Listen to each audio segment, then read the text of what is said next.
Songs in the Key of Life is the 18th album by American recording artist Stevie Wonder, released on September 28, 1976, by Motown Records.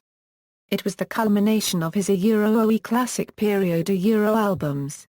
The album was recorded primarily at Crystal Sounds Studio in Hollywood, with some sessions recorded at the Record Plant in Hollywood, the Record Plant in Sausalito, and the Hit Factory in New York City. Final mixing was performed at Crystal Sounds. An ambitious double LP with a 4-song bonus EP, Songs in the Key of Life became among the best-selling and most critically acclaimed albums of his career. In 2005, it was ranked number 57 on Rolling Stone magazine Euro Unregistered Trademark's list of the 500 greatest albums of all time, and it was preserved into the National Recording Registry by the Library of Congress, which called it a Euro culturally, historically, or aesthetically significant Euro.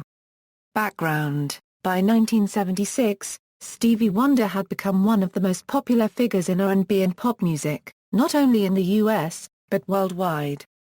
Within a short space of time, the album's Talking Book, Inner Visions and Fulfilling Nessa Euro Unregistered Trademark First Finale were all back-to-back top 5 successes, with the latter two winning Grammy Award for Album of the Year, in 1974 and a Euro Unregistered Trademark 75, respectively. By the end of 1975, Wonder became serious about quitting the music industry and emigrating to Ghana to work with handicapped children. He had expressed his anger with the way that the U.S. government was running the country. A farewell concert was being considered as the best way to bring down the curtain on his career. Wonder changed his decision, when he signed a new contract with Motown on August 5, 1975, thinking he was better off making the most of his career. At the time, rivals such as Arista and Epic were also interested in him. The contract was laid out as a 7-year, 7-LP, $37 million deal and gave him full artistic control, making this the largest deal made with a recording star up to that point. Almost at the beginning Stevie took a year off from the music market, with a project for a double album to be released in 1976. There was huge anticipation for the new album which was initially scheduled for release around October 1975. It was delayed on short notice when Wonder felt that further remixing was essential. According to Stevie Wonder, the marketing campaign at Motown decided to take advantage of the delay by producing a Euro OEWEA Euro Unregistered Trademark almost finished Euro t-shirts. Work on the new album continued into early 1976. A name was finally chosen for the album, Songs in the Key of Life. The title would represent the formula of a complex Euro or key of life via Euro and the proposals for indefinite success. The album was finally released on September 28, 1976 after a 2-year wait as a double LP album with a 4-track 7-inch EP titled Ace Something Euro Unregistered Trademark S Extra Euro and a 24-page lyric and credit booklet. Recording. The working title was Lita Euro Unregistered Trademark SC Life the Way It Is. Wonder recorded the great majority of the album at Crystal Sounds in Hollywood, with Gary Olazabal as first engineer, and studio owner John Fishbach as co-engineer. Some material was recorded at the Record Plant in Hollywood and the Record Plant in Sausalito. During a period when Crystal Sounds had a prior obligation to record another artist, Wonder and Fishbach traveled to the Hit Factory in New York City to work for about 6 weeks on one basic track. As a perfectionist, Wonder spent long hours in the studio for almost every track he recorded. He was a Euro when not eating or sleeping, while everyone around him struggled to keep up a Euro. According to himself, a Euro if my flow is going a Euro Unregistered Trademark, I keep on until I peck a Euro. A total of 130 people worked on the album, but Wonder a Euro Unregistered Trademark's preeminence during the album was evident. Among the people present during the sessions, there were legendary figures of R&B, soul and jazz music. A Euro Herbie Hancock played Fender Rhodes on a Euro OEAS Euro, George Benson played electric guitar on a Euro OE another stereo Euro, and Minnie Riperton and Denise Williams added backing vocals on a Euro OE Ordinary Pain a Euro. Mike Sembello was a prominent personality throughout the album, playing guitar in several tracks and also co-writing a Oe Saturn with Wonder.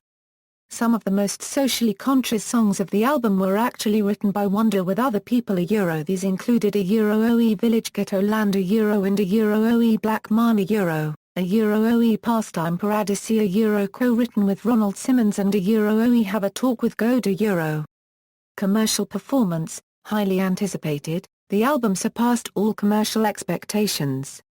It debuted at number 1 on the Billboard Pop Albums chart on October 8, 1976, becoming only the third album in history to achieve that feat and the first by an American artist. In Canada, the album achieved the same feat, entering at number 1 on the RPM National Albums chart on October 16. Songs in the Key of Life spent 13 consecutive weeks at number 1 in the U.S., and 11 during 1976.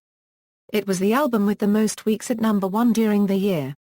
In those 11 weeks, Songs in the Key of Life managed to block 4 other albums from reaching the top in order: Boss Skaggs unregistered trademark Silk Degrees, Earth, Wind and Fire unregistered trademark Spirit, Led Zeppelin unregistered trademark Soundtrack for the Song Remains the Same and Rod Stewart unregistered trademark A Night on the Town. On January 15, 1977, the album finally dropped to number 2 behind Eagles unregistered trademark Hotel California, and the following week it fell to number 4. On January 29 it returned to the top for a 14th and final week. The album then began its final fall. It spent a total of 35 weeks inside the top 10 and 80 weeks on the Billboard Albums chart. Songs in the Key of Life also saw longevity at number 1 on the Billboard R&B Black Albums chart, spending 20 non-consecutive weeks there. In all, Songs in the Key of Life became the second best-selling album of 1977 in the U.S., only behind Fleetwood Mac unregistered trademark Blockbuster Rumors, and was certified as a diamond album by the RIAA, for sales of 10 million copies in the U.S. alone. It was the highest-selling R&B soul album on the Billboard year-end chart that same year. Songs in the Key of Life was also the most successful Stevie Wonder project in terms of singles. The lead-off, the upbeat Oe I Wish was released in November 1976, over a month after the album was released. On January 15, 1977, it reached number 1 on the Billboard R&B chart, where it spent 5 weeks at the top. 7 days after, it also reached the summit of the Billboard Hot 100, although it spent only 1 week at number 1. The track became an international top 10 single, and also reached number 5 in the UK. Oe I Wish became one of Wonder unregistered trademark standards and remained one of his most sampled songs. The follow-up, the jazzy Oe Saduki surpassed the commercial success of Oe I Wish It was released on March 1977 and also reached number 1 on the Billboard Hot 100 and the R&B charts. It also reached number 2 in the UK, where it was kept off the top spot by the song Oe Free by Denise Williams, who had provided backing vocals on the album.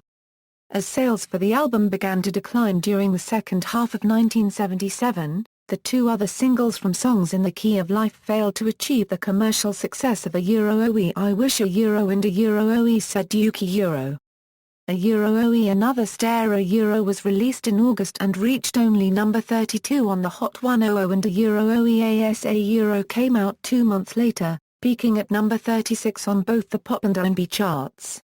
Though not released as a single, Oe Isna unregistered trademark Tishi La Villa received wide airplay and became one of Wonder unregistered trademark's more popular songs. It was soon released by David Parton as a single in 1977 and became a top 10 hit in the UK. Critical reception: at the time of release, reporters and music critics, and everyone who had worked on the album, traveled to Longview Farm, a recording studio in Massachusetts, for a press preview of the album. Everybody received autographed copies of the album and Stevie gave interviews.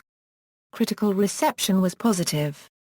The album was viewed as a guided tour through a wide range of musical styles and the life and feelings of the artist. It included recollections of childhood, of first love and lost love. It contained songs about faith and love among all peoples and songs about social justice for the poor and downtrodden. On February 19, 1977, Wonder was nominated for 7 Grammy Awards, including Album of the Year, an award that he had already won twice, in 1974 and 1975, for Innovisions and Fulfillingness, a Euro unregistered trademark first finale. Since 1973, Stevie Euro unregistered trademark's presence at the Grammy ceremonies had been consistent. He attended most of the ceremonies and also used to perform on stage. But in 1976, he did not attend as he was not nominated for any awards. Paul Simon, who received the Grammy for Album of the Year in that occasion, jokingly thanked Stevie for not releasing an album that year. A year after, Wonder was nominated for Songs in the Key of Life in that same category, and was widely favored by many critics to take the award. The other nominees were Breeze and a Euro unregistered trademark by George Benson, Chicago X by Chicago, Silk Degrees by Boz Scaggs, and the other favorite, Peter Frampton, a Euro unregistered trademark S. Frampton Comes Alive, which was also a huge critical and commercial success. Wonder was again absent from the ceremony, as he had developed an interest in visiting Africa. In February he traveled to Nigeria for 2 weeks, primarily to explore his musical heritage, as he put it. A satellite hookup was arranged so that Stevie could be awarded his Grammys from across the sea.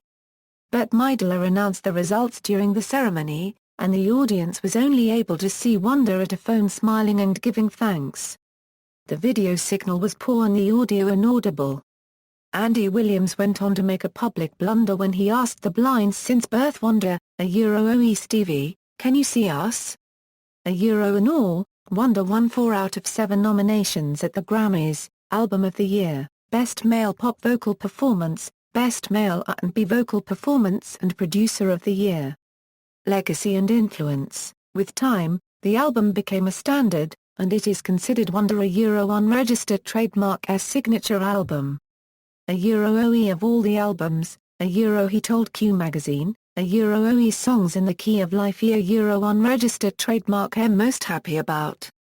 Just the time, being alive then. To be a father and then a Euro letting go and letting God give me the energy and strength I needed. A Euro songs in the key of life is often cited as one of the greatest albums in popular music history. It was voted as the best album of the year in the Village Voice, a Euro unregistered trademark's annual Paz and Job Critics poll. In 2001 the TV network VH1 named it the 7th greatest album of all time. In 2003, the album was ranked number 56 on Rolling Stone magazine, a Euro unregistered trademark's list of the 500 greatest albums of all time. Many musicians have also remarked on the quality of the album and its influence on their own work. For example, Elton John said, in his notes for Wonder on the 2003 Rolling Stone a Euro unregistered trademark's list of a Euro "Oe the Immortals, a Euro the greatest artists of all to me, a Euro "Oe let me put it this way, wherever I go in the world, I always take a copy of Songs in the Key of Life. For me, a Euro unregistered trademark's the best album ever made. And a Euro unregistered trademark I'm always left in awe after I listen to it. A Euro in an interview with Ebony magazine, Michael Jackson called Songs in the Key of Life his favorite Stevie Wonder album. George Michael cited the album as his favorite of all time, and with Mary J. Blige covered a Euro "Oeas a Euro" for a 1999 hit single. Michael also performed a Euro "Oe Village Ghetto Land, a Euro at the Nelson Mandela 70th birthday tribute in 1988. R&B singers in particular have praised the album a Euro. Mariah Carey generally names the album as one of her favorites, and Whitney Houston also remarked on the influence of Songs in the Key of Life on her singing. The album a Euro unregistered trademark's tracks have provided numerous samples for rap and hip-hop artists. For example, a Euro "Oe Pastime Paradisia Euro, which itself drew on the first 8 notes and 4 chords of J.S. Bach, a Euro unregistered trademark's Prelude No. 2 in C minor, was reworked by Coolio as a Euro "Oe Gangsta", Euro unregistered trademark's Paradisia Euro. In 1995, smooth jazz artist Nadji recorded a cover album titled Nadji Plays Songs from the Key of Life, which is based entirely on Wonder a Euro unregistered trademark S album. In 1999, Will Smith used a Euro OE I Wish a Euro as the base for his US #1 single a Euro OE Wild Wild West a Euro. The song repeated the main melody of a Euro OE I Wish a Euro as a riff and some lyrics reformed. In April 2008, the album was voted the A Euro OE Top Album of All to Me a Euro by the Yahoo! Music playlist blog, using a formula that combined four parameters a Euro OE album staying power value plus sales value plus critical rating value plus Grammy Award value a Euro. In December 2013, Wonder did a live concert performance of the entire Euro OE songs in the key of live for a Euro album at the Nokia Theatre in Los Angeles. The event was his 18th annual House Full of Toys benefit concert, and featured some of the original singers and musicians from the 1976 double album as well as several from the contemporary scene. In October November 2014, Wonder expects to perform the entire album in a series of concert dates in the US. The tour celebrates the 38th anniversary of Songs in the Key of Life. Track listing, original vinyl release, A Something Euro unregistered trademark S Extra, the A Euro OE Something Euro unregistered trademark S Extra a €7 EP was included with the special edition version of the original LP. These tracks are also on most CD versions of the album, either split between both discs or appended to the end of the second disc. CD release, personnel. Singles, charts, certifications, see also, list of #1 albums of 1976, list of #1 albums of 1977, list of #1 R&B albums of 1976, list of #1 R&B albums of 1977, notes. References. External links, Songs in the Key of Life at Discogs, Jumping Jamboree at Time, album review at BBC Music, reviews at Super 70s, accolades, Songs in the Keys of Life at Acclaimed Music, audio streams. WBEZ program extensions broadcast a 3-hour special commemorating the album's 30th anniversary.